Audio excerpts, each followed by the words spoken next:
Today's Cosplay Con Talk episode is sponsored by Moco Queen Color Contacts. Don't forget to use my code Wayne for 10% off at checkout at mocoqueen.com. With that being said, I hope you enjoyed today's episode.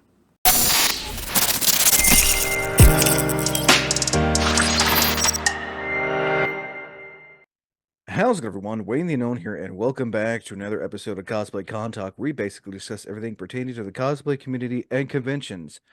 I'm here with Australian-based cosplayer, recently South African-based cosplayer, Tooni Bug. How are you doing tonight, Tara? Or I should say, how are you doing today, since it's daytime over there? I'm doing well, thanks. How are you? I'm doing really well. So again, thank you for coming on. And also wanted quick to congratulate you on your winning as Lilith from Diablo 4. Oh, I didn't win. I didn't win. Oh, I oh, placed third. It was my first time in Masters. No, I didn't win. But I'm just very happy to have placed it all because that's I had pretty convinced cool. myself that there was no ways I could make Lilith. So I'm just happy to have placed it all. And I've seen I've seen like only one other so far, Lilith, and that was done by Soylent Cosplay, I think. Soylent Cosplay, yes, she's in Australia. There's also an incredible cosplayer from France, Cindris, who has done an absolutely flawless Ooh, cosplay of Lilith. And she's actually been sponsored by Diablo to showcase her Lilith overseas. So hers is nice, immaculate. I nice. aspire to be able to make costumes like that. And we'll definitely be talking about your Lilith cosplay. So, real quick question: how long have you been into cosplay, and what made you want to get into it? Well, it's a hard question to answer because it turns out I've been cosplaying for a lot longer than I realized. I just didn't know there was a word for it. I've been cosplaying officially as in attending conventions in costume for 11 years now. And I've been going all out with costumes since I can remember. My birthday is actually on Halloween. And Ooh, nice. yeah, so I come from a very creative family. Both my parents are artists. So we were always that family that went a little overboard on Halloween. And growing up in South Africa, Halloween's not a big deal in South Africa. It's not hugely celebrated. We were always that one house on the street that was just going all out. And I always went to nightclubs and things like that for their Halloween parties and was always winning at these best dress competitions, and people used to make fun of me and say, well, you really need to get a life, you care way too much about playing dress up. And I moved to Johannesburg and went to my first convention in 2014 and saw cosplayers for the first time, and that was it for me. I was hooked. Nice. So you're, as I put it, as I always say in here, if you've been cosplayed for more than 10 years, you are a cosplay veteran. You have seen the change of cosplays and convention over the past 10 years Yes, or plus 10 definitely. years. Um, so what was the first convention you went to in Johannesburg?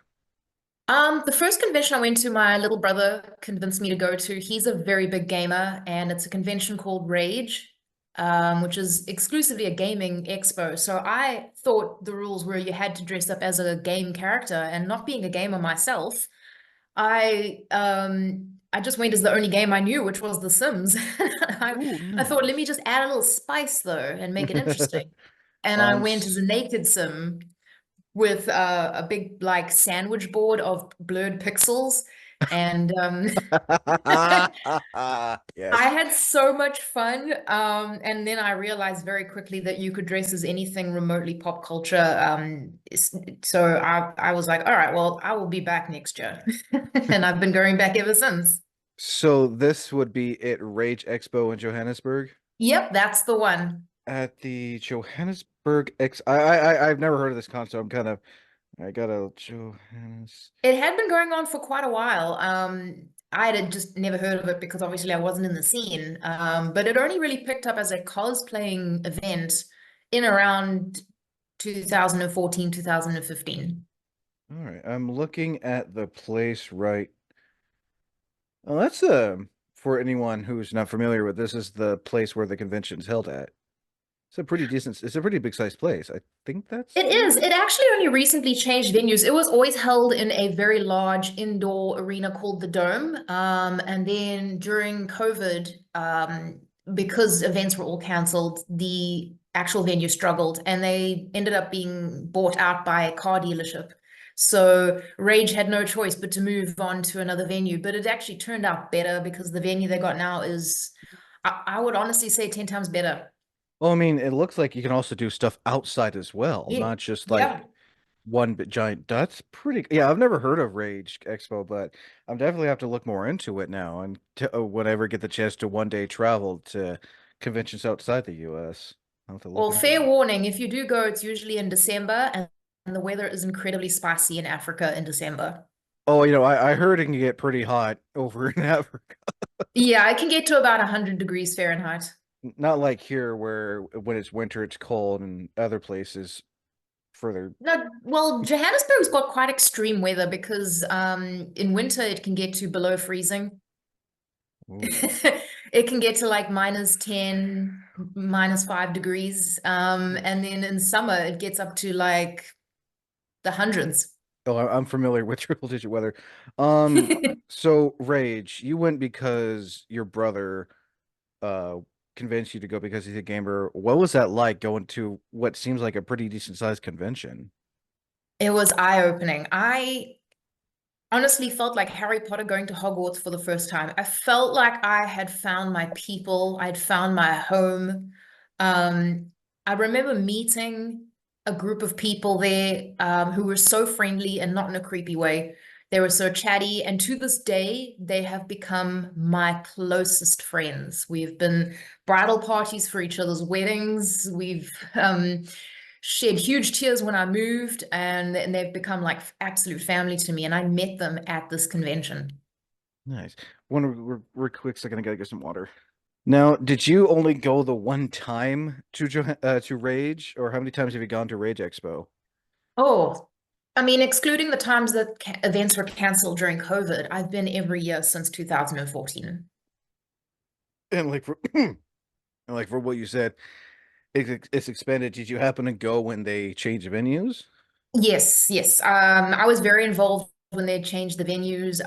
I went from being someone who just attended the cons to someone who was behind the scenes helping support the conventions. I'm, I wouldn't say a control freak, but I tend to want to help as much as I can where I can. And I thought the more experience I get, the more I want to help out. So, I ended up, yeah, competing as well in the events and placing in the events. So it just seemed like a natural progression to get more involved. So I ended up becoming a spokesperson for a couple of the stalls that were run there and promoting those within the venue. So when it moved to a new Nice. venue, I was very excited to see how they would use the spaces because it was now the whole convention arena is different halls instead of one giant room, which is fantastic because Oh, there's I a agree. separate room for the gamers and the ones that don't shower for the entire weekend stay there the whole weekend. No, I think if your convention can expand to where you can have it in multiple rooms, one, foot traffic is much easier, and two, Yeah. you're not crammed in like a can of sardines. Yeah. And as far as a cosplayer goes, lighting is a very, very big factor in our cosplays. And when photographers took pictures of us in the dome, the lighting was always terrible. Mm, Pictures always came out blurry. There was always this weird green hue every time we took a picture. And it just didn't work. And for a lot of the costumes, they required something more outdoorsy. Like if they were Lord of the Rings or whatever, it made no sense inside this big techie looking dome. So now there was outside garden areas in the new venues that you could go and take photos at, which was really fantastic. nice. Yeah, I'm looking at it right now. Yeah, that's pretty big. It's very big now, a lot more space. And and there's wow, yeah, no, I'm like looking at it and that's wow. A lot of Yeah. people don't realize that the South African event scenes, like conventions and things, they actually go pretty big. We have for Comic-Con in Africa, we actually had more. people attending on just the Saturday alone than all of the attendees of San Diego Comic-Con over an entire weekend. Oh no, I if I learned one thing, is it I've realized depending on the con, if it's a 3 day con, day two is always always gonna be packed because everyone's off work, no Yeah. school, you get to travel. So like day Yeah. two of any convention out of a 3 day, 4 day con, it's gonna be big. Yeah, yeah. I made the terrible mistake of wearing an incredibly elaborate gown for day two of Comic-Con. And I camped out outside. I went once into the event and then went, no, and I just stayed outside for the rest of the event because I could not move. What was the elaborate cosplay that you weren't able to move in? So I had heard that Jamie Campbell Bower was coming to Comic-Con. He plays Vecna from Stranger Things. Okay. And I lost my mind. I was so excited. So I Oh, I saw hyperfixated. your Vecna dress. Yeah. So I hyperfixated on that costume for 2 days straight and made that costume out of garbage bags. That Finished. was garbage bags? Yeah.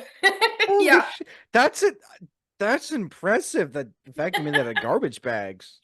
Well, one of my big niches is that I make costumes really, really affordable. I tend to make them insanely fast, which is a good and a bad thing because it shows people that you can do it if you really, if you're crazy enough. But it also makes companies think that I can whip up a costume for them for a marketing campaign really quickly. But I wore this gown to meet Jamie Campbell Bower and I thought he'd be really impressed, which he was. But I very, very quickly learned that I could not walk around the convention in that. And some people get Uh, obnoxious. They'll step on the tiny tendrils. Yep, that's the that one. that that that does not look. I'm looking at it, and I don't mean to like show it, but that does not look like it was made from garbage bags. That looks Yeah, it like you was. just like grabbed a bunch of like EVA foam and other stuff and just warped it to look. That's impressive. My poor husband was just sliding food underneath the garage door and then running away It's for two like days. just give food to the star, just give food to the Radcore and just leave. Absolutely. And he didn't even care that I was doing this all just in the hopes that I could meet Jamie Campbell Bower. I told him straight, listen, I'm going to fall in love with Jamie for a few minutes, but just know that I will come back to you. But for a few moments there, I will be all his. Just accept that. What was that convention for? That was for Comic-Con Africa. Comic Con Africa. I didn't know there was Comic Cons, and that's okay. Yep, there it is. It is. It's definitely the biggest convention we have as far as pop culture is Okay, concerned. it's a 3 day event at the JHB Expo Center. Can I want to? Okay, I'm just. Johannesburg Expo Center. Oh, okay, where Rage is held at. Okay, right. No, Oh, it was once held at the same venue, but now since Rage has taken over that venue, it's now at a different one. okay. So, So now it's at Nazarick. okay. Wow, that's a pretty wow. Yeah, I never even okay. So Yeah, so yeah. this year is actually going Okay. to be a 4-day event. Oh, 4 day. Okay. 26, 27, 28, 29. Okay, I miscounted.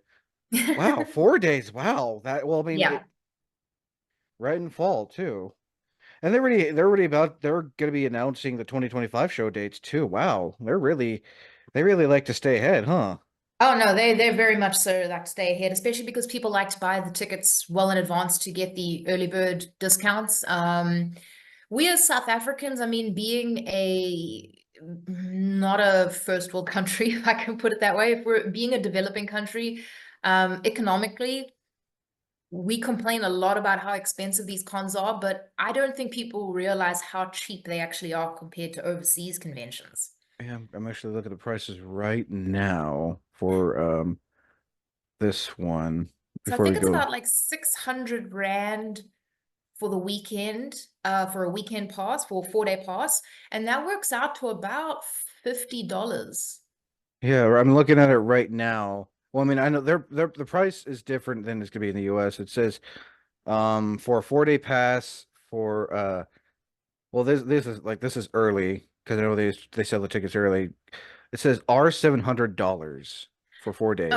Okay, so R $700, the R is our current is South African currency, it's rand, and it's Rand. 700 100 rand. Rand. Okay. So 700. 700 rand works out to about $60, I think. That's well, I mean, okay, all right. Exchange rate. 700 South African Rand to I'm looking at it right now. That's 700 rands to USD. That's roughly $40. Yeah, Is it it's nothing. okay? Okay, that's It's not bad. nothing. It's not as It's bad not as bad. I gotta remember currency outside of the US is gonna be like cheaper than here. Yeah. Yeah. Because No, the rand is very weak compared to the dollar. So often when I'm on a live or I'm on Instagram live and people send me gifts in the form of dollars, I am so grateful because when you exchange it to rands, it actually works out to a lot of money. um let's see now. So I also saw there's when I was looking at the Comic Con, there's also Cape Town Comic Con Yeah. that it So showed. that's new. That's just only started after COVID. I was a guest panelist at the first Comic-Con Cape Town, which was not at a venue per se, but it was little pop-up events because it was still during the restrictions. And I Basically to was, like test the waters to see if people would want to yes. go. Exactly. Nice. It was kind of like a soft opening, and it was instead of being at a venue, it was a little quiz night at this bar, a booze cruise on the Jolly Roger, etc. And it was all just Love little it. kind of teasers for what will be coming after lockdown's done. And it was great. It was very successful. I have learned that living in Johannesburg people are kind of like New Yorkers. And Cape Townians are kind of like Californians. So, as a person who's lived in Johannesburg, I would go there quite hyper vigilant and looking over my shoulder. And people in Cape Town are a lot more laid back and chilled and friendly. So, you definitely Checks get a lot out. more friendly energy when you go to Cape Town Comic Con. Nice. So now talking about convention questions. Um, if you can remember, how many conventions have you been to thus far in the past 10 years? Oh God. I always have those curveball questions. That is a number. It's like being asked how many wigs I have. It's I don't know if I want to ask that because if I learned anything, cosplayers have a crap ton of wigs. Oh, at last Eh, I counted, I think I had 47 wigs. Um, and I think the number of cons I've been to is probably up there too. I would say roughly on average, 3 conventions a year for the last 10 years, so about 30 conventions. Damn. I mean, that's quite a bit. Well, I mean, you also get to be a guest at a con too, so that makes sense. Yeah, yeah. And I try to be at as many events as possible because I kind of have this attitude of I don't know how much more energy I have for conventions. I don't know what the future may hold. I don't know if another lockdown's going to happen. So when there are events, I do my best to go to them and suck the absolute marrow out of them. I will go every single day. I will cosplay every single day. I will say yes to every single photo that's asked of me. I will say yes to every single panel that's asked of me. I will go absolute balls to the walls for like 4 days straight, and then I'll die afterwards. So it's a question I don't think I've asked in a hot second. What's it like being a guest at a convention? Oh, it's my dream. It's what I love. I love interacting with people. I'm an extrovert, so it completely energizes me to meet new people and to chat with people. Um, it feels really validating to have worked so hard in this industry and then be appreciated and invited to events. And there's always that fear that you're going to go to the event, no one's going to know who the heck you are or care. And I'm always surprised that people recognize me or Oh come up yeah, to me and start it's screaming. I'm always like me. Oh no, I can agree to that. Someone who's been a media guest at a few like a few conventions here in the States. I can attest to this. Like, how do you, I don't know you, but I appreciate that you know me. Exactly. I've had a few people recognize me in public, which was surreal. I've walked into a store and had someone freaking out because they were literally watching my TikTok on their phone, and then I was standing there. And that was really weird for me, especially because my daughter was with me, so she looked at me like, "You're a full-blown celebrity." That was a pretty cool moment. Oh, I mean, yeah, no, it's crazy that me social media content creators get quite a bit of recognition depending on their Yeah. following or like the stuff they do.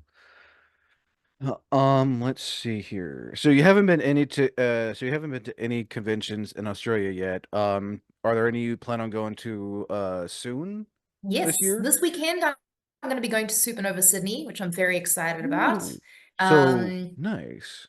yeah, so that's going to be this weekend. I actually leave today for that. I'm going to be staying in a hotel because I'm just a little too far away. I'm about an hour away from Sydney in a little small, sleepy beach town just outside of the city. So I don't want to be driving up and down every day, so I'm going to stay in a hotel just across the street from the convention. Just makes the most sense because I've got to be there early because I'm also going to be a guest speaker there.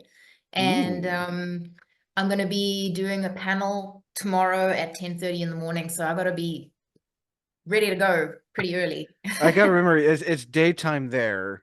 Yeah, It's already Friday. Is it wait, what con are you going to again? it's Friday morning now Oh, for me. Friday more.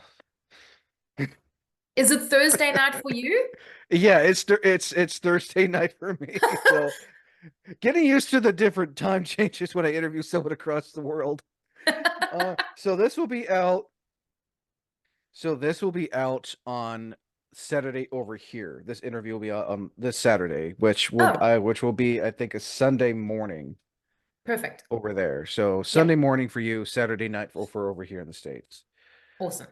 Um, Yeah, so so when I'm it going to co be going to Supernova, and then I'm trying to actually arrange, I'm just trying to get the funds together to go back to South Africa for Comic-Con Africa at the end of the year. A lot of people are expecting me, but immigrating is not cheap. Oh no, no, no, no, And no, no, no, no, no, no, no, it's not.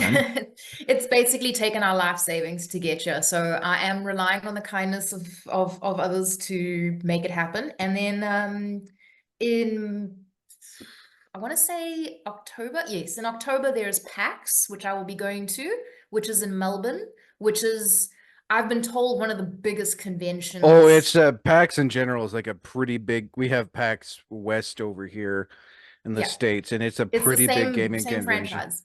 Yeah, it's a pretty big gaming convention that's been on my list for quite a few years. Well, I'll be attending that in Melbourne in November. And then Ooh. there's also a very, very big anime convention in July called Smash, which I will be what they call lobby conning it because I wasn't able to secure a ticket in time. So the group that I'm going with, we're doing a Pokemon group, and they've said to us, dude, don't worry about it. We don't have tickets either. We're all just going to go and lobby con. And I said, what the heck is lobby conning? And they said, well, we don't actually go on the floor. We don't have passes. So we just hang out in the lobby of the hotel. So that's what I'll be It doing. kind of like what they do over here with San Diego Comic Con because it's pretty much a lottery to get in, but there's Yeah. always stuff to do outside of the convention. So like you have more of a chance to do stuff outside than you are to inside, which is more just along the lines of pretty much finding out what the next movie is going to be within the next couple of years or so. Yeah. So yeah, no, and you know, and I'm sure you can agree that, you know, even if you can't get the chance to go to one convention, there's always going to be another literally within like the next week or so. It's not as saturated a market as in America. Like there's always a different state having a convention, but That's an so in understatement. Australia there's not that many cons going on. There's probably about two or three big cons that slowly migrate around the country and have their events scattered so that people can go to them. But in South Africa, like there's only two.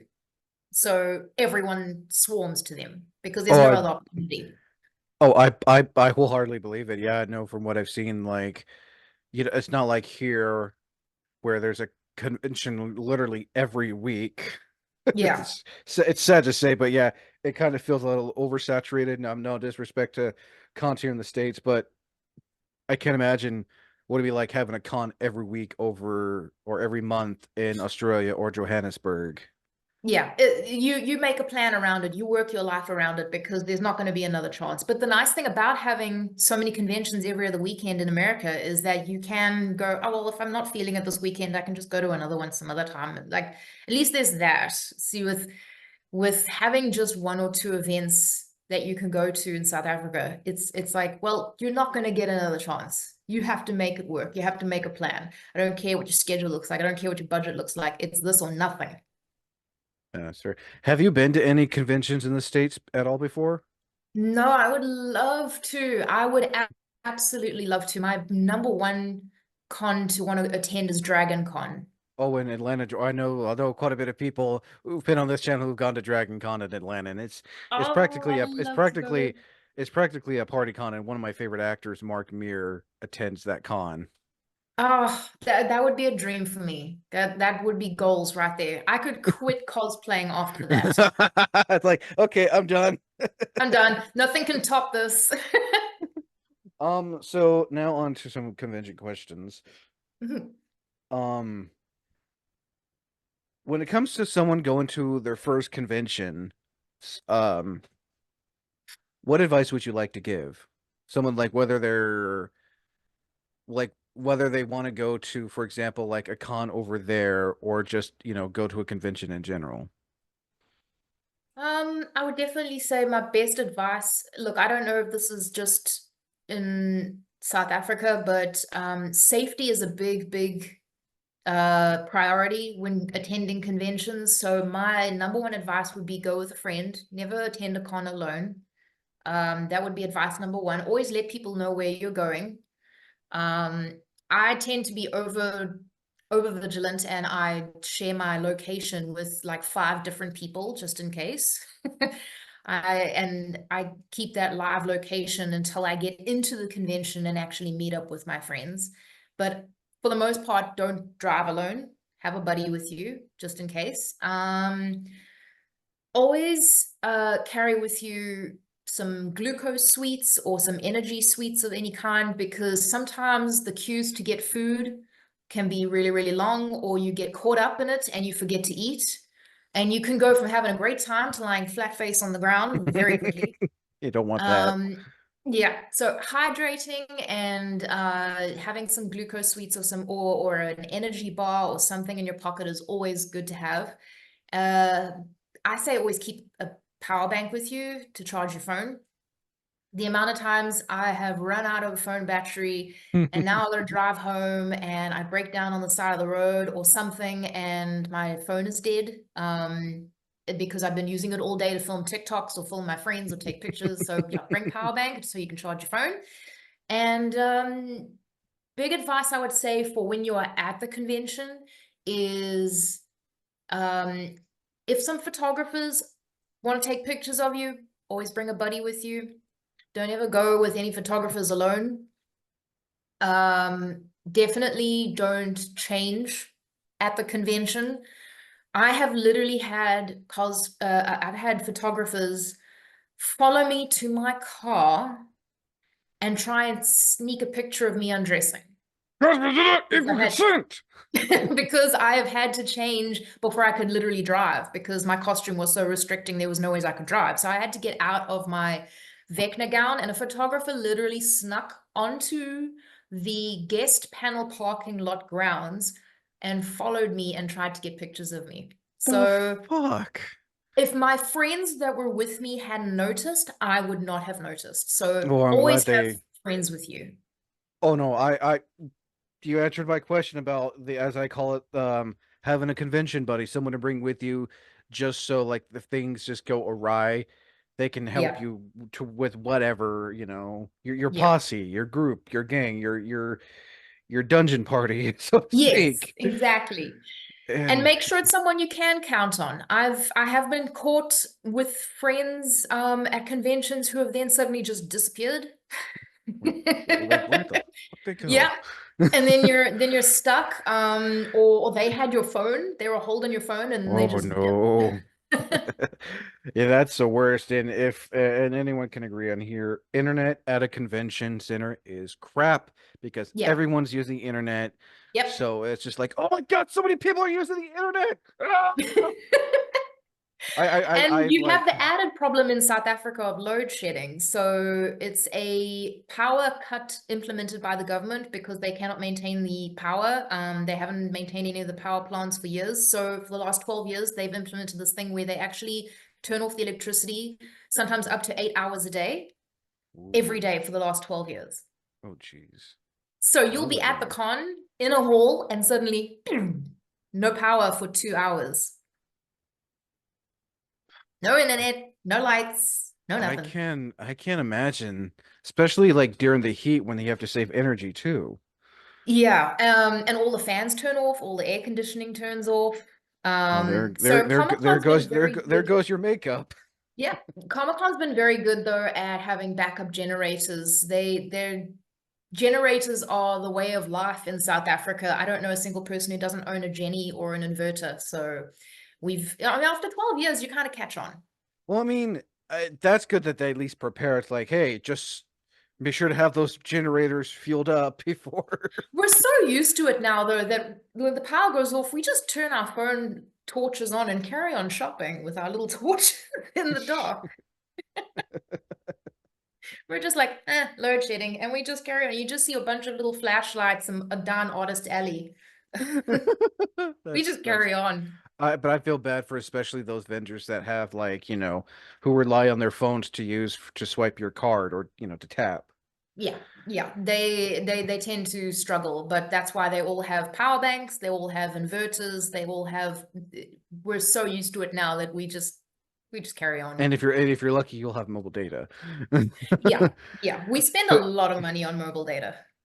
speaking of money, advice for someone who is on a budget going to a con, and what is your advice for when it comes to spending money for a That is con? actually my topic for my panels is cosplaying on a budget because Ooh. I have developed a reputation amongst the South African cosplay community of being able to make things way cheaper than other people. That is because God bless my husband, he has said, you can do this hobby, but it cannot cut into our grocery funds.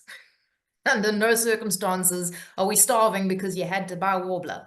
So, Warbler's not, I mean, Warbler's like fairly, not cheap and not expensive, but like sometimes you wonder. oh, The Warbler is like, it's all it's right, we're eating. expensive in South Africa. Looks like we're eating Warbler tonight. Have fun chewing on rubber. And listen, it's very expensive in South Africa because there is no supplier of Warbler in South Africa. Oh, So so you you have to have like to have it imported. you have to order out of the out of the continent then, Yeah, or out of the yeah. country. Yeah, so it's very expensive in South Africa. So I mean, in the last 10 years, I've only used Warbler once, and it was a birthday present, and it was a piece about this big. So I've I've definitely developed a reputation for cosplaying on the cheap. Some of the tips that I talk about in my panel are things such as because I don't believe, first of all, I don't believe that you have to make your entire cosplay to be a cosplayer. You can buy your Mm-mm, costume, you mm-mm. can rent it, you can have someone else make it. Cosplay is cosplay no matter how you cosplay. It's only when you are competing that it starts becoming a factor.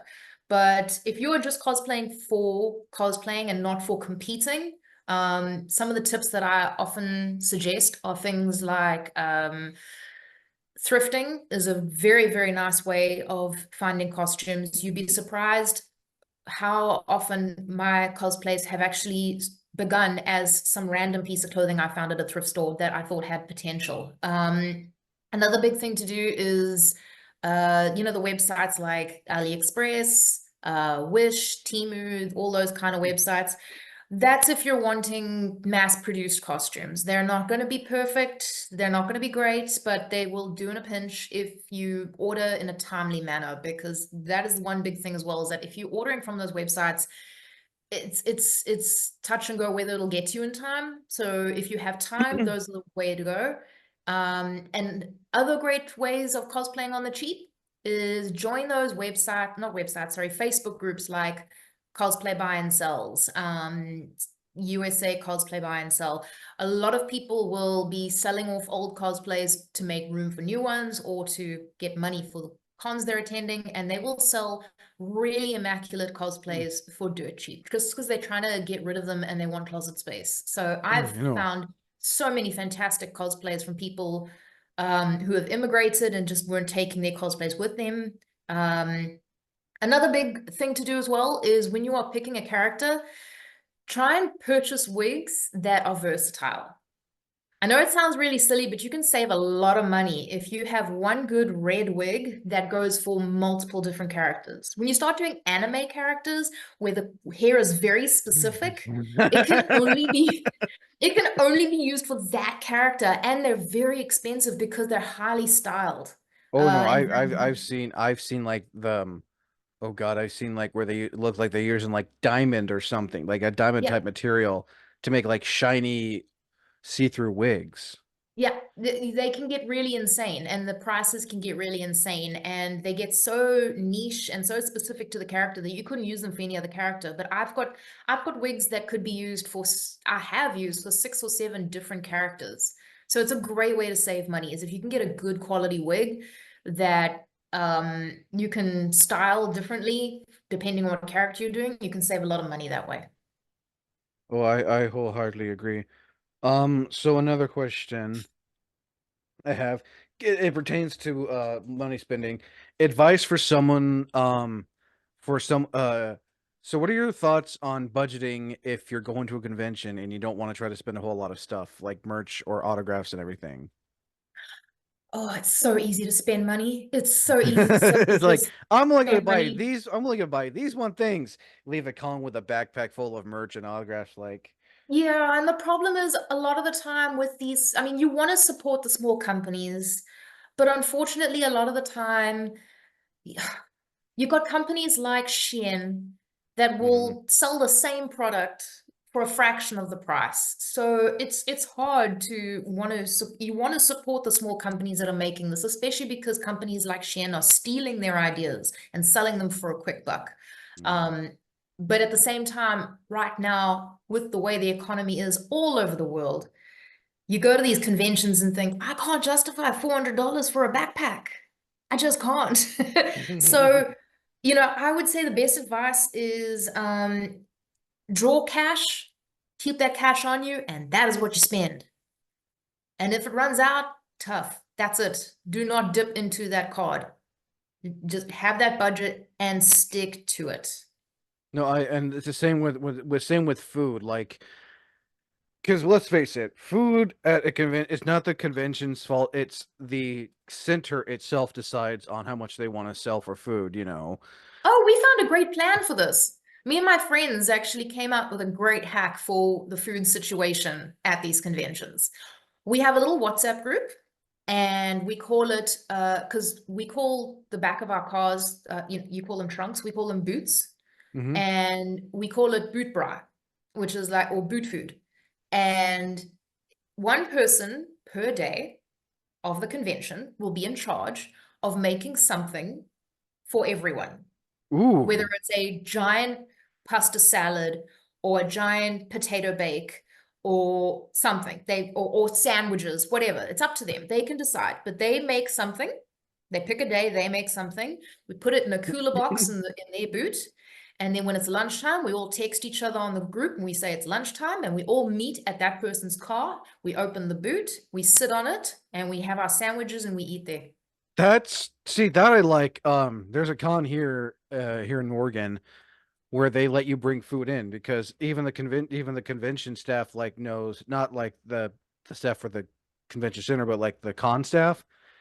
Even they'll know, like, yeah, the food's expensive. If you want to bring your own food in, you're more than welcome to.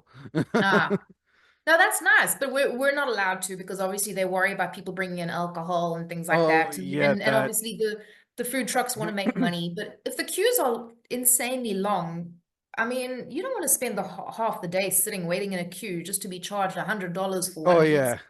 Oh, yeah, no, that, you wait in line for like 3 minutes. The next thing you know, you're paying $10 for a hot dog that doesn't even help. Yeah. You have a better chance of like finding a restaurant nearby the convention or your hotel, which is cheaper and you can actually sit down and like take your wig off, take your, your gloves, whatever, so you can eat. I saw the most boss move at Comic-Con one time where this guy, he just could not be bothered. He was so unbothered with the food situation that he called Uber Eats to the con. And he That's a sent new his one. he sent his location. He's like, right, my Uber Eats is here. And he went outside the con grounds, waited on the side of the road, guy pulled up with pizza, grabbed his pizza, said thanks, went inside. And I was like, where the hell did you get that? He says, Uber Eats. That's That was a that was a boss move. that. Oh, I'll have to remember that one next time I go up when I go to a con. When I go to a con, I wouldn't even I was think about. really impressed. I was I really wouldn't even. impressed that the Uber Eats guy found him, was able to navigate the traffic of the event, and I, I was like, you know what? Well played. I mean, I'm gonna have to remember. I'm gonna have to remember that. That sounds. That's pretty clever. I I'm felt not gonna really bad lie. one year when we did our boot lunch, and the guy made a pasta salad for everybody, but he riddled it with tomato sauce, and I'm allergic to tomato. So I couldn't eat any of it. And he felt really bad because I had been drinking cocktails all day. Oh, oh, I your was mouth is really gonna be hoping your mouth that is I was gonna going be to have some dry. lunch. And then I ended up not having lunch and I ended up having a great time. Oh man. I was really self-conscious that day. So my friend, because I was wearing quite a skimpy cosplay, which is not really my vibe. I don't do the skimpy cosplays. So I was feeling really self-conscious. So my friends thought they would just pump me full of cocktails, give me some confidence. But they were hindering on the presumption that I would eventually get lunch. But then lunch Hmm. ended up being riddled with tomatoes, so I couldn't eat the lunch. So I just stayed on a nice buzz for the rest of the day. If you don't mind me asking, if you want to, what was said cosplay? Oh, it was I was part of a sucker punch group and I was cosplaying Sweet Pea. Oh, trying to remember. Give me a minute. I haven't seen a Sucker Punch cosplay in years. Yeah, well, our whole group dropped out, so it was just me and my friend Baby Doll. Who, yeah, she cosplayed Baby Doll and I cosplayed Sweet Pea, and thank God she did because I think no one would have a clue who I was if I didn't have Baby Doll with me. Oh, I know who Sweet. Yeah, Sweet Pea. Yeah, they're like the secondary. Um, yeah, they're the secondary main character. Yeah, yeah. So I Uh, cosplayed her. So I was basically in like S&M clothes the whole day, which I was very uncomfortable with. so it's basically it's one of those one and dones. Like you would never do it again, but you did it because you were convinced to do it, only to find out the group like, yeah, we're opting out, so you guys can just do whatever. 100%. Yeah, everyone has them. So now, moving on. You already talked. Well, never mind. You already talked about the cons you plan on going to for the rest of the year too, I believe. Yeah, yeah. Oh wow. So which? There was an opportunity to go to an overseas convention on an island just off of Mauritius, but I think that's probably going to fall through because they've extended an invitation to Cindris and she's French and they speak French on that island. So I'm like, should have kept Nice, that French subject up in high school. nice. So now into cosplay stuff. Advice for a cosplayer who wants to go to a convention compared to an attendee going to a convention, because I know it's different. An attendee, you're just wearing your regular clothes, la da da da da. But as a cosplayer, it's different because you have to worry about a lot of factors. A So lot advice of for factors. cosplayers who are going to a convention. Yeah, the advice I would give to cosplayers going to a convention for the first time is the same as any con goer about safety, and staying hydrated. That's a very, very important one. I've seen a lot of people get dizzy and dehydrated and end up with headaches and all sorts because they don't take care of themselves while they're at the con. So that's a big thing. Take care of yourself. And always remember that cosplay is not consent. Just because you're attending the con in costume does not mean that you are a prop or an extra or something people can manhandle or abuse. throughout the day. that's when you just smack them and just like tell them no and just spray them with a bottle of urine. Don't do that. I don't condone that, but just Yeah, I'd argue that like, why would you have a bottle of urine? we make jokes on here.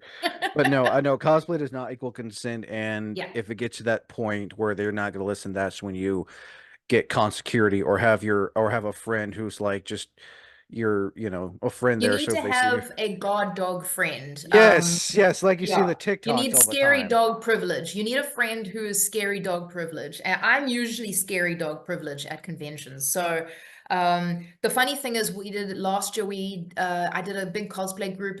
Ironically, the people who organized it, like you said, dropped out at the last minute. But I was like, screw it, we're doing this group anyway, I don't care. And we put together a big group of X-Men from Savage Land.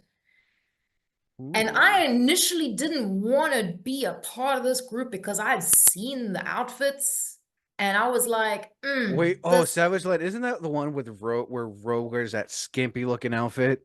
yeah. So I was hesitant. And the people who started the group convinced me to do it. And I was like, okay, cool. If you guys are doing it, I'm in. I made the costume and everything. And then they were like, I'm out. And they they dipped. Don't tell me it was last minute when they dipped. Last minute. But I was It's like, like, don't matter. We're still gonna do the group. We still got all the big players. One of my friends didn't want to do it either, and now she was in it. And I was like, it's all good. Come to my house. I will help you make your costume. We will make it modest because she was doing Rogue, and she was like, holy crap, I can't do this. And when we were at the convention, we were all good. No one groped us. No one was inappropriate because I have all that scary dog energy when I go to conventions. And my friend who was dressed as Rogue, I said to her, just stay with me. Do not leave my sight. So she said, okay, and dipped. she's mm. she's on the spectrum, so you tell her to stay by you. She's got golden retriever energy. She just wanders off. And You say one thing's like squirrel and just yeah, goes exactly. after And whatever. unfortunately, in the one moment she left our side and wandered off on her own, she got groped. And I hope she came I back hope in tears, shaken, horrified. This guy had full on groped her chest. Um, and she was still visibly shaking. And that is why I said to her, don't, like, not shaming her, not blaming her at all, but that's why I was like, please don't go anywhere alone. Please always stick with I somebody. hope I hope the guy got in trouble and kicked No, out. they didn't find him. Of course, because it's a big Hmm. convention. They can blend it with the fucking crowd. Excuse Yeah, my and he was language. wearing the most basic outfit as well. She said she remembered he had black hoodie, blue jeans. That was it. And you look around and it's literally the Comic-Con Africa merch is a black hoodie. I'm like, well, it's like finding a needle in a damn haystack. You just don't know where that freaking needle is. Yeah. And I've Uh, I've even had I've even had someone grab my ass in front of my daughter um when asking for a photograph. And she was little at the time and she was very freaked out. She had never seen anyone grope her mom before. She was proper freaked out by it. And after hmm. that, I just decided, you know what? I'm making scenes from now on.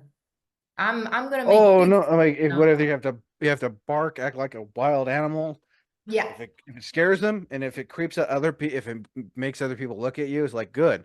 Just know yeah, that this is what happens if you try to grope me or mess with me. It's like the old saying. I'm gonna have to bleep some of these because you were allowed to cuss, but you cannot. You can only use one effort. So I'm gonna have to, f around and find out. yeah, 100%. And I've my daughter and I have a saying, when in doubt, freak them out. Will remember that. Put that on a t-shirt when a Del freak. I love that. You know what? I'm actually going to do that. And that can be my like, I call it my muggle form when I'm not cosplaying. I'm going to keep that shirt in my backpack for when I'm sick of my cosplay and I want to change. And I'll just have that When a on a Del shirt. get a t-shirt. I love that. Um. And now you also talked about cosplay on a budget, so you already answered that question. So there's a cosplay I want to ask about, and I think if anyone knows you, you're most well recognized for it. What's it like cosplaying? Not the original, but what's it like cosplaying as Captain Dimitrescu, as I call it?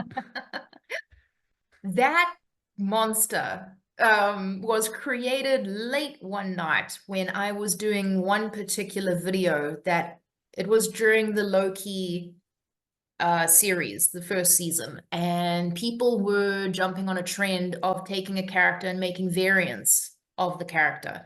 And I was doing just one video of Lady Domitrescu in different variants. And I had just enough time in the video to do 5 more seconds. And I thought, what other version of her could I do? And I went through my cupboard and I found these clothes and I thought, all right, I'll put these together. And I put them together and I went, holy shit, why does this look so good? Like, I why mean, is this working? it's impressive, and I've seen a few other versions. I've seen a few other cosplayers do the Captain Dimitrescu, which I don't know what the actual name is, but I look at it, I see pirate, and I feel like she would be one if she had her own ship, Captain Yep. Dimitrescu. I ran out of my bedroom because like I kind of become like a gremlin when I make my TikToks. I hide in my room with the air conditioning on and the tripod, and if people come in, I'm like, get out, because I don't like people watching me when I'm filming. I get very self-conscious. So I just came bursting out of the room and I was like, oh my God, guys, look how hot I For am. for anyone wanting to know, what and was that on an actual ship that you were? That was on an actual ship, and that photo was just taken on my phone by my friend. That was on a That phone. was on Wow, a that's phone. impressive. That was taken, and it was incredibly windy. And seconds after that picture, my hat went flying. Like, Luckily, it didn't go off the boat, oh, but that's a you didn't want proper to. You didn't want pirate ship. to. That's speaking of if she had her own ship and she was that. I mean, she did live through that era, I imagine. No, I don't know if she did or No, not, she's but from the in 1940s. So 1940s. no, not from that era. But like I feel like if she had her own ship, that's what it would be like. That's impressive. Yeah, I had That's no idea that the character would take as much get as much traction as it did. When I made the little video of just 2 seconds of the pirate outfit, everybody on the internet lost their minds. And I woke up the next morning after posting it to a million notifications, and I was like, oh, okay, people like I this. think that's how I found you. I was scrolling through the For You page and it's like it showed Captain Dimitrescu and says, Toony Bug's like that's a really good cosplay because I remember when Resident Evil came out and while it was coming out like everyone man woman was wanting to cosplay Lady Dimitrescu. Yeah, I when the trailer first dropped for the game, I mean, I'm not a gamer, but I woke up to like 6 or 7 notifications from friends tagging me in the trailer on YouTube saying, "Oh my God, it looks like you." And I was like, "Well, who is this character?" So I watched the trailer and I thought, "All right, let me make the dress out of a bed sheet." So my poor husband just like lost so many, you know, bedding to my cosplays. And he literally saw me just pulling a bed sheet out of the closet and start sewing it. And I made the dress, and everyone loved the dress. So I did the captain, and then even Maggie Roberts, who voiced and acted as Lady Domitrescu, reshared my Captain Domitrescu on I her saw that. Instagram, I and mean, that was insane. you and the face model do share similar features. I will say that. Yeah. I mean, look, there's some people out there who have absolutely nailed it with Lady Domitrescu, and we were all part of a Discord group at one point. Um, but I found the Discord group very stressful because everyone was in America. Hmm. And so because of the time difference, I'd wake up to all these conversations that I'd Oh missed out yeah. on. And I got really overwhelmed trying to keep up with the conversations because it was like walking into a room after the party. Um, I just felt absolute FOMO that I found myself staying up till 3 in the morning trying to just be part of the conversation. And my husband was like, Mm. "You can't do this anymore." It can be stressful. I mean, Yeah. yeah, no. Um, let's see here. Talk about that. Talk about that. Um, so you've also done body paint. What's Yeah. that been like doing body paint? I mean, I love every form of creativity that I can get my hands on. So I was doing body painting before I was cosplaying, and I've done things for, rugby is a very big deal in South Africa. I mean, we've got like the best. we got the world winning team. So I got into the gig because I did body art on a bunch of models for the opening of a big marine park in South Africa, Ushaka Marine World. Ooh. And uh, Rugby South Africa saw my models and said, "Do you want to do some rugby jerseys on a bunch of naked women?" So I said, "Yeah, cool." So I did that. If I wasn't gay then they were literally like beauty pageant winners, and I'm just lifting boob, painting, putting down boob. Um, and that then caught the attention of the South African government, who then asked me to body paint for this big UN event that South Africa was hosting, and I had to paint a bunch of models as the Big Five. Um, and that was incredible. So yeah, I love body painting. I even roped a cosplayer into being my model 1 year, and thank God I did, because I actually won the body painting competition at Ushaka. Um, and that was really fun. If there was more body painting competitions I could get involved in, I would. That's impressive. What's been your favorite body paint cosplay that you've done in yourself? I actually hate putting on body paint myself.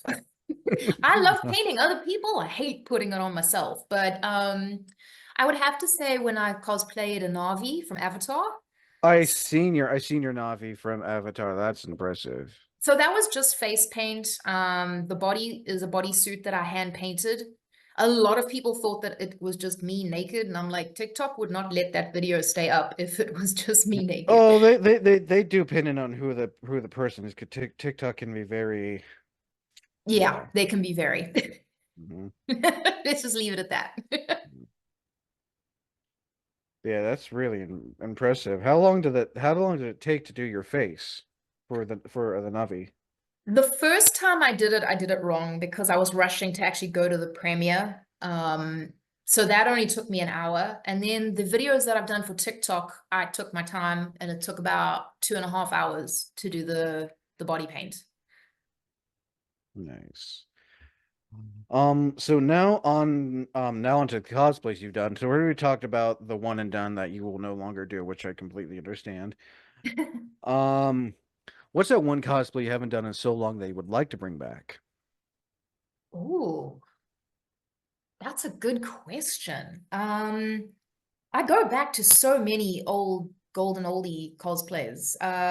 Captain Jack Sparrow is one that's always come back over and over and over again. I'm gonna open up my phone and have a look at my cosplays, because I can't even remember what I've cosplayed at this point. I think one that I would love to bring back.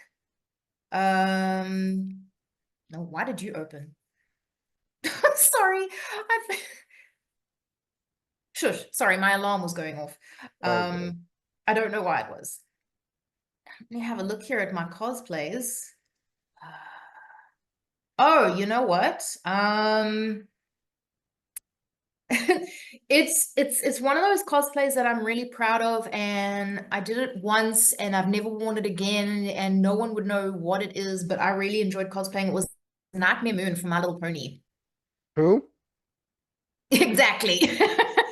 I'll just put My Little Pony, and then when I send you the list, you'll know. So then you get to see me all the So cos. Nightmare Moon is one of like the, I guess, the queens of Ponyland, but I liked her because she's kind of got identity disorder. She's got two split, like she's got a split personality, and I love that for her, and I love that that's in a kid's cartoon. She literally lost her mind because she was the queen responsible for raising the moon, and she got so lonely because all the ponies were asleep when she was awake, that she literally developed a alter ego that was evil. Mhm. And I just thought, I love that for her. That's so dark and twisted for a kid's cartoon. And I made the costume because my friend was doing the other sister, the one that raises the sun. And that costume still holds. Like I did that years ago, and you often as a cosplayer, you look back on your old costumes and think, "Oh my God, this was crap. Can't believe I ever thought this was good." But that cosplay still looks really, really good to me. So, um, yeah, I would love to do that one again, but no one would know who the heck it is. It, yeah, I'm not really all that familiar with My Little Pony, so I'll have to look him up as well. I was big into it at the time because my daughter was watching it all the time, and I'd get roped into watching it with her. When I saw these two sister characters, I was like, hell yes, I want to cosplay this, but I want to make her like armored and badass. Nice. Real quick, speaking of your husband and daughter, what's it been like cosplaying with them? It's been fun. My husband reluctantly cosplays. He's a lot more straight-laced than I am. And when he does cosplay, it's tricky because he's not creative himself. He's not an artsy person, so he will want to cosplay, but he expects me to make the whole costume, and it better be the best costume at the con. Like, Which hon, is, I need your help. I need an adult. I yeah, don't know what I'm doing. yeah. Shout out And to your husband though. so Shane, he puts up with a lot. Our house is constantly, in a chaotic state of cosplays scattered everywhere. As most cosplays, and that's why I know a lot of cosplayers lately have been like trying to make a third room for their specific cosplay stuff. Yeah, I have a cosplay room, but at the moment I can't hang anything up because we're renting, and in Australia they're very strict about putting hooks in the walls Oh and yeah, hanging no. things. They're very strict about it. So Yeah. trying to make a plan, but he's very, very supportive. And if it wasn't for him holding down the fort and letting me express myself creatively, I would never have achieved what I have with cosplay. And my daughter's my number one fan. It's so cute. She loves cosplaying herself, but typical tween, she doesn't want to put in the effort to make her costumes. She wants mommy to make them all. Speaking of, what's it been like making your own cosplays? Amazing. Look, I do strongly believe that every type of cosplay is valid, but I love the sense of accomplishment and the freedom of expression and creativity that comes with making my own costumes. Um, I'm all for shortcuts if you want to do that, but I love making my costumes, but sometimes I am my own worst enemy because I'll get so what is the word? Like I'll compare my work to others, and I've got to remember there's a little thing called rich cosplayer privilege, where there are cosplayers out there that you look at their costumes and you think, how the hell, like, did they make this? And how do I make something this good? And then you look at how they made it, and they have laser printers, sandblasters, Oh yeah, um, they've got 3D printers, they've got sand belts, they've got entire warehouses kitted out, and I'm sitting here with my cardboard. oh yeah, you got pe people like Kamuya cosplay, Jessica Nigri, Mole cosplay, who's my Yeah, favorite Geralt cosplay of all time from The Witcher. Yeah, same. they like I follow them on TikTok, and like especially people like Mole cosplay. He has his own like garage studio Studio. where he makes his own cosplays. Like I know there are a lot of cosplayers who would are Yaya Han, like they have like the money and the time to like have their own like big studio, decent sized studio to make all the cosplay, so they don't have to like do it at home or outside the house. Yeah. And look, it's great for them, but you got to remember that they're doing this professionally. A Hmm. lot of them have teams working on it. I Oh mean, yeah, I they've was made a so career out of this. yeah, they made a career out of it and they work really hard. Oh yeah, they They've do. they've really worked hard and they've spared no expense buying all this fancy equipment.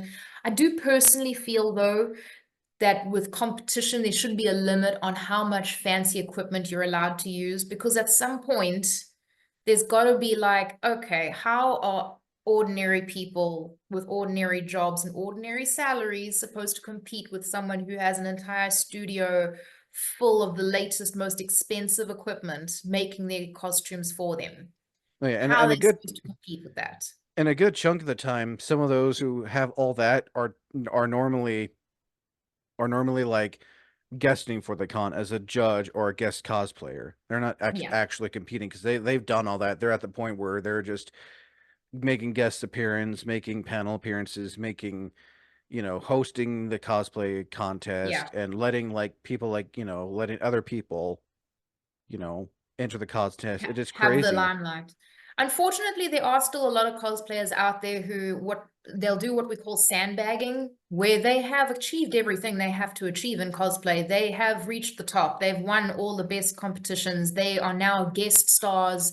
They're guest celebrities basically at conventions, and they're doing this professionally, and then they're still competing.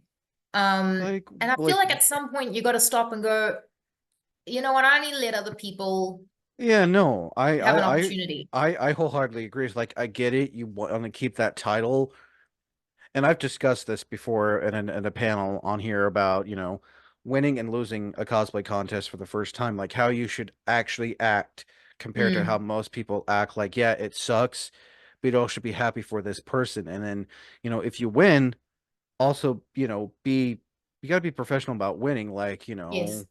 congratulate the other cosplayers who entered and put their time and money and probably, spent a lot of money spent a lot of money that they could have easily used for something else. Yeah. It's just Yeah. it's Look, crazy. the competition scene can get very ugly, but I don't think it's just specific to cosplay. I think in any industry or community, competitions can get ugly. I've been involved in competitions my entire life because my family comes from a very like well-respected karate background in South Africa. My father's one of the highest ranked in our style of karate in the country, and he was my sensei. My mom is a fourth Dan full contact Funakushi medalist. She's my brother's a fourth Dan, so I've been competing since I was about 5 or 6 years old. So I have a healthy respect for competition and for winning well and losing well. But I've seen some very ugly sides to the cosplay industry and how people behave before and after competitions. And I've even been dragged into the mud with competitions. You try and stay squeaky clean, um, but it's hard, especially with social media. People can get very, very vocal about who they think should have won, what they think of the winners' costumes, and it can get really nasty. It can get really Hmm. mean. And I've made the mistake in the past of staying out of it um, when people have gotten vocal online, which I now realize is a huge mistake. You actually need Mm. to like intervene and delete comments as much as you can. But the thing is, when you're just one person on social media, it's not easy, and sometimes Oh comments slip no. by, and people read them, and then it's too late. It's out there, and you can't control what people say on the internet. That's one thing that's No. for certain. And that's why like certain like celebrities, not just got like well-known cosplayers, but even celebrities have like a social media team to, because they don't have time to, you know. Anyway, I'm getting off track here. What's been your all-time favorite cosplays? I call it a comfort cosplay. It's a cosplay you will always do no matter what. Oh, it was Captain Jack Sparrow. I think it might still be Captain Jack Sparrow as my comfort character, just because he's loved by all. Um, but with the recent drama with Johnny Depp, it got kind of tainted for a moment there, but people still love him. And I do think that one of my favorite characters to cosplay at the moment is Rogue, Mm. um, from X-Men. It's dear to my heart because she's been my favorite since I was a teenager. And now with the recent Oh surge yeah, of popularity with X-Men X-Men X-Men 97, 997, yeah. now she's loved even more. And I love the confidence that comes with cosplaying her. She's both sexy and badass and soft and hard and feminine and tough, and she's just such a well-rounded character to dress up as. And I like the interactions I get with other people when I'm dressed as Rogue, because it's all kind of my age that know her and love her. I know Rogue's always been my favorite. I think my favorite iteration of Rogue is from X-Men Evolution, where she looks like a goth. That's my favorite version. I almost did that cosplay. My friend Taylor Barter, who's Kinpatsu cosplay, she immigrated and we're the same. well, not anymore. Since her breast augmentation, we're not the same size anymore. But at a point, we were the same body shape for a Hmm. long time and with the same shoe size. So she said, "You want to come over and just help yourself to my costumes?" I was there at 8 a.m. with coffee. Um, It's like, where are the cosplays? Show me them now. yeah. And because I'm shameless, I walked out of there with like practically a wheelbarrow of her costumes, but that one got away from me. Someone else snagged that one, but it was Well, almost, there's always another time to do that. It's a yeah. fairly, I feel like it's a fairly simple outfit to do.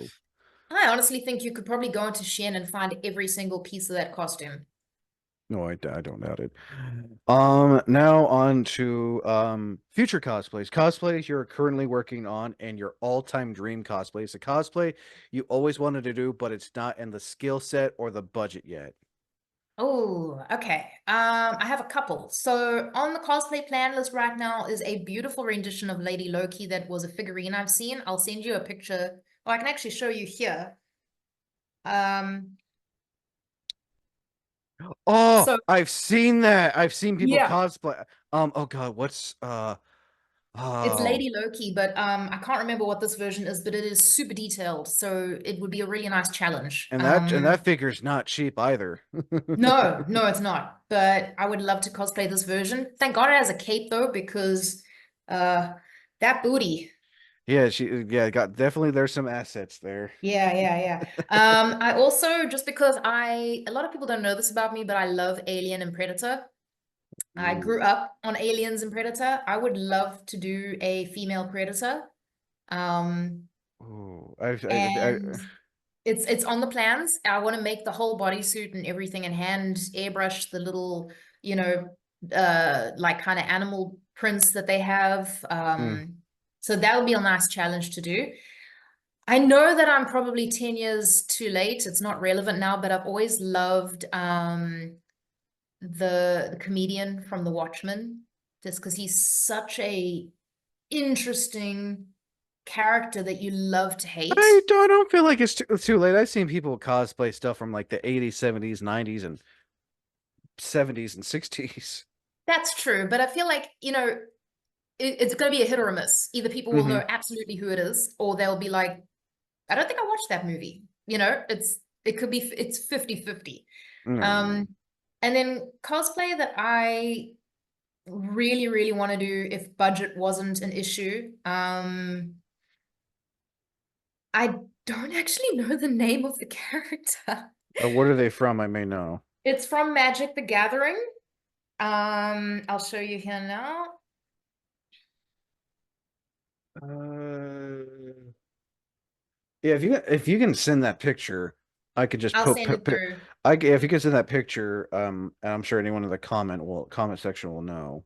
It's from Magic the Gathering. I don't know the name of the character. Another one I definitely want to do is Gabriel from Constantine. Ooh. I just loved the ambiguity of her as a character. I loved how gender neutral she was. She confused both men and women, straight and gay. The TV show, No, the Constantine. movie. The Oh, the movie. movie. Oh yeah, played by what's her name? Tilda Swinton. Tilda Swinton. God, yeah, that scene especially is where she's wearing all the white with the Yes. straps, So and my husband has agreed that if I do Gabriel, he he'll will do Constantine. cosplay the devil. Ooh, oh, that scene where he's like wearing like the pajamas and everything. Oh, he's got that white suit with like the spike tattoos kind of just peeking out the Hmm. collar and he's barefoot with all that muck on his feet and Yeah, ankles. because he's coming straight from hell. Yeah. Yeah, no, I actually got the chance to watch that movie a couple of years ago, and despite it not doing Recommend. well, I think only there are only two good John Constantine actors, Keanu Reeves and Matt Ryan himself, Yeah. which Yeah. I agree. I'm still kind of miffed at them for canceling the Constantine show a little too soon. Yeah, it seems to be a common trend amongst shows these days. It's cheaper to start a new show than renew a new Yeah. season. Um, and then another cosplay I really like to do just because it's dear to my heart is Nausicaa from Valley of the Wind. Ooh, Um, I've seen some people cosplay some Studio Ghibli stuff. I don't normally do anime. I'm not actually very familiar with anime characters, but I know Studio Ghibli, and I watched that movie when it first came out, and it was something that I remember so distinctly. I was like 3 years old, and I would run into the Blockbuster with my dad and go straight for Nausicaa. I would rent it every I single keep on weekend. forgetting that movie came out in the 80s. Yeah. I would rent it every single weekend and I loved it. But I want to do Nausicaa on her glider and actually get like a Ooh. hoverboard and or And like a just Segway and make it into her glider. all you just need is to find a cat now then too, because that cat that bites her.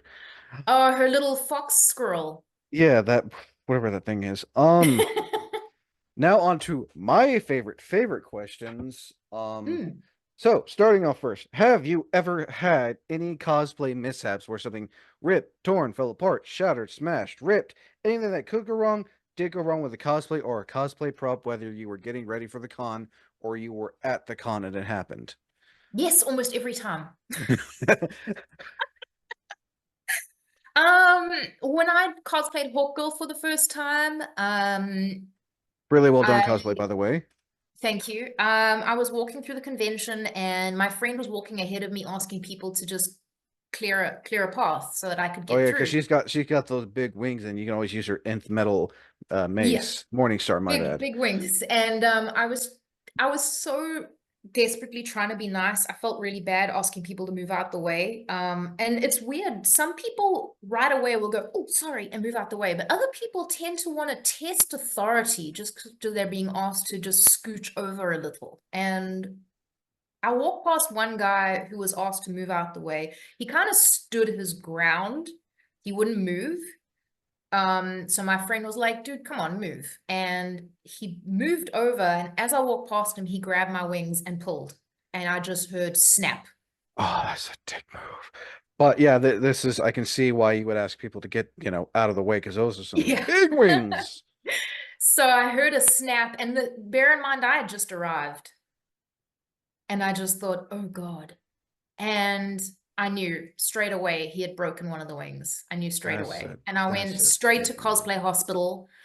I took off the wings, I looked, and the whole PVC pipe had snapped. My friend, I was trying so hard not to cry. My friend was sitting with duct tape, just taping the whole wing back on. And he's like, it's okay, it's okay, it's gonna be okay, it's gonna be okay. And thank God I wasn't competing, but I was competing the following weekend at Rage with that cosplay. So he kind of did me a favor though, the guy who broke the wings, because I went home, rebuilt the wings even stronger, reinforced them with metal, and they are now unbreakable. Oh, So good. he kind of did me a favor because I was able to show at the competition in front of the judges how durable the wings are by jumping up and down. They pulled on them, they would not break. So he could technically test, and I mean, aside from being a dick about it, you were able to test the wings to see if they would be able to withstand, moving and. Yeah, and basically it failed the test because of one guy. So he kind of did me a favor. I mean, but he was still kind of a dick about it, but I get Yeah, he that. was. Um, so do you have any, as I call them, awkward, weird, what the fuck convention moments? Have you ever had any just weird, awkward, scary, just stuff that would make you go like, did that actually happen to like, yeah, I just need to go that way now? Yeah. When I was cosplaying Captain Jack Sparrow, I was pretending to be inebriated to act like him. Yeah, swaying around and everything. And it was amazing how predacious men became because they thought I was inebriated. I've honestly been, Oh, I've been approached more as Captain Jack Sparrow than any other cosplay I've done because they thought I was inebriated. And one guy in particular got really handsy and suggested I come with him to go get some water. And started trying to, like, he forcefully started trying to herd me where's away oh with my red flag? him. And I snapped immediately out of character. I immediately just snapped out of character and looked at him and I was like, what are you doing? And he looked so surprised, he suddenly realized I wasn't drunk and quickly ran off. And I was like, no, no, where are you going? Come back. I And thought we he were talking, and I made a big scene, so everybody in the food court was just watching this guy. basically, when in doubt, freak him out. Yeah, yeah, exactly. And then another time it was weird. That was weird, but it was me being weird. Um, when I dressed up in the upside down dress to meet Jamie, I am not the kind of person who fangirls. I'm not the kind of person who's emotional at conventions. I am not the kind of person who has panic attacks or anything like that. Um, I was chatting to my friends in Cosplay Central, having a good time. I suddenly saw people shouting, move out the way, move out the way. And these big bouncers walked past, and Jamie Campbell Bower walked past and looked me dead in the eye. And I started crying. I was like, I was even like, what is happening? I had an absolute meltdown. I was crying. I was shaking. I was like, this is not me. Why am I fangirling so damn hard? And my friend looked at me and he's like, Jesus, pull yourself together. And the funny thing is, as he looked at me and said, pull yourself together, it's just a guy. The guy, Jamie Campbell Bower, looked at him and said, hello. And he went, He's like, yeah, yeah, yeah. Who's talking now, huh? yeah.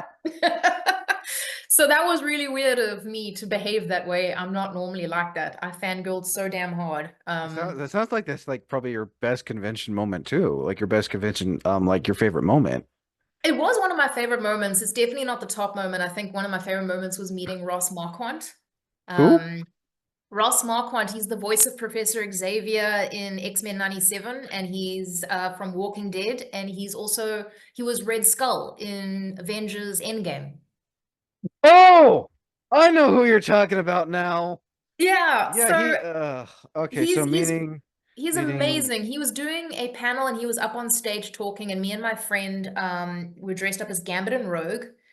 And we walked past and just caught him doing his panel, and he stopped everything and said, wow, by the way, you guys look amazing as Gambit and Rogue. And all the cameras turned on us, all the people looked at us, everyone went nuts. He started telling a story about how X-Men got him into voice acting because he loved it so much.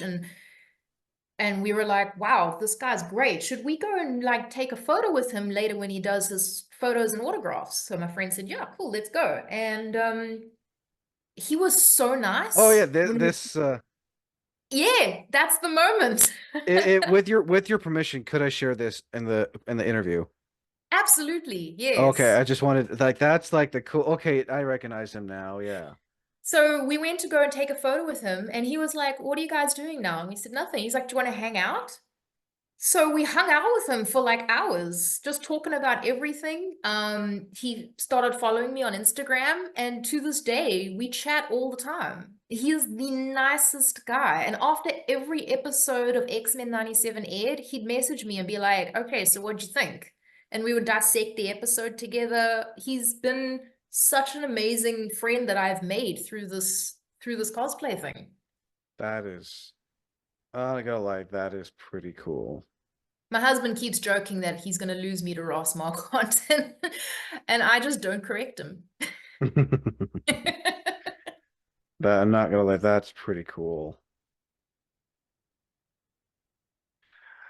Um, so let's see here now. Um, I'm trying to think here. So last, let's see, answer that, answer that, answer that, answer that. Oh, another really cool thing that's happened is when Okay, I did Angel of Death from Hellboy 2.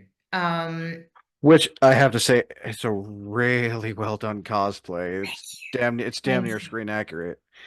I always wanted to do that cosplay, but I said to myself, I'm going to wait until the skills line up to make this. I am not going to attempt this until I know how Oh to yeah, do it especially with the well. eye, especially with the eyes on the wings, and you know that is like that is definitely something that is definitely one of Guillermo del Toro's greatest works. You can tell he had creative control over the Yes. sequel.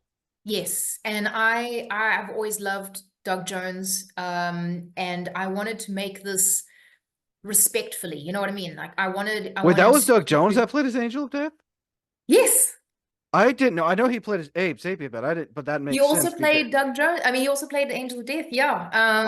jeez, I mean that Yeah, explains it and because he he. had like a 2x4 to hold those wings up, just pressing against his back throughout that scene. Oh. So I was like, bestie, same. I'm gonna be in pain with you. We're gonna feel this together.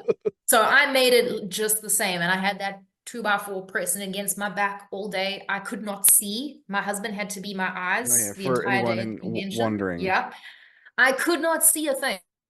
Could Well, not see yeah, a no, thing. neither could Doug Jones, Yeah, and I I thought, you know what? imagine. If he did it, I'm doing it too. I tried my hardest to be as real as the pain he went through.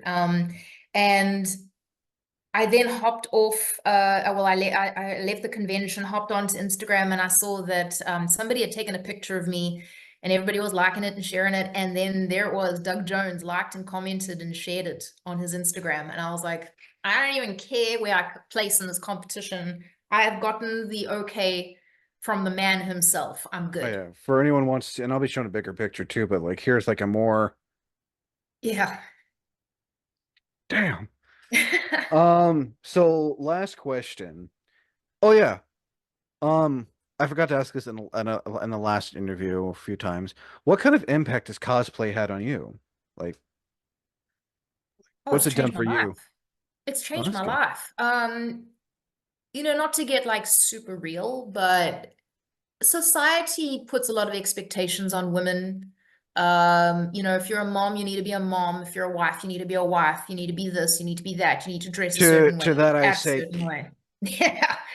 And for a long time, I struggled with my identity because I knew that there was this creative monster inside me that I had just been smashing down my whole life because people told me to be smaller. People told me to fit in a box, um, dress a certain way, look a certain way, act a certain way. And it's something that's been pushing down this creative monster my whole life. And it feels like the only way I can actually compare it or explain it visually is that moment in Wanda when she's sitting outside that house in WandaVision and just lets all her magic go and it turns into the whole house and vision and she creates the entire alternate world. That Mhm. is what it feels like to be cosplaying. It's like I am free of societal expectations and I get to express myself creatively. And it's something that is just me. It's not Terry the wife or Terry the mom or Terry the woman. It's just me. And I don't have to be anything society expects me to be to cosplay. And it seems like you've been really enjoying it. Yeah, society has this weird vision for women, which I think is total dog shit in my opinion. I'm sorry, society, but I feel like, if someone's enjoying something they love, whether it's this or that or whatever under the rainbow, they should enjoy it no matter what. And it seems like you really get a great enjoyment out of it. You have your family involved, you get to do all these cool things that I'm sure like as a little kid you never would expect to do, like to meet all these great people, do all these cool things at conventions. Yeah, it's been a dream come true and it really speaks to my soul. And my father always had this saying that you should have three hobbies, one that keeps you fit, one that makes you money, and one that feeds your soul. And cosplay definitely, I think ticks all those boxes because I stay in shape. Not that you have to be in shape to cosplay. You can be any shape you want to cosplay, but for me, it's been a motivator to get off my ass. If I want to get into that bodysuit and feel good about myself, I better get my ass on a treadmill. So it's been a great motivator to keep fit. It has made me money and it feeds my soul. That's a good thing. So last but not least, what like any last minute advice you like to throw out there for those who are listening and or watching this? Yeah, I would say get into cosplay for the right reasons. At the end of the day, we are all just playing dress up and we are all having fun doing this together. And we're all people that are either creative or love pop culture or love to play dress up, and this should be something that unifies us, not segregates us. So don't get into cosplay if you are doing it just to compete, just for the titles, just for the clout, just for the followers. Um, it, it, you should do it because it feeds your soul, and don't get caught up in the, oh, if you know, cosplay this, you need to look like that, you need to be this gender, you need to be that race, you need to make this, you need to 3D print that. Just do it because you love it. And the minute you don't love it anymore, take a step back, reassess why you're doing this.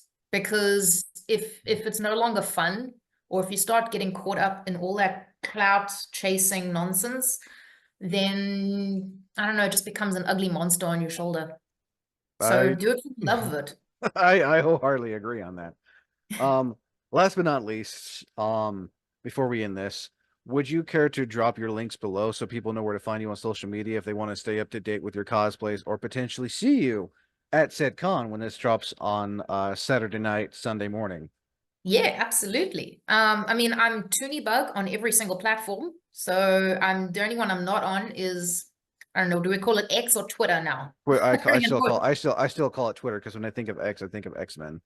I've never been on that app. I'll never will be on that app because it's just a soapbox for a lot of us. I'm rarely on that app. I just go through look at posts and then switch to Instagram or TikTok or I've Facebook. But apparently been featured on the app a lot, but I'm not particularly on that app. I believe it because I've seen a lot of people who don't have a Twitter see their cosplays being shared. So Yeah, a lot of people have told me that my Captain Domitresk has featured in a lot of Wattpads, and I don't want to know.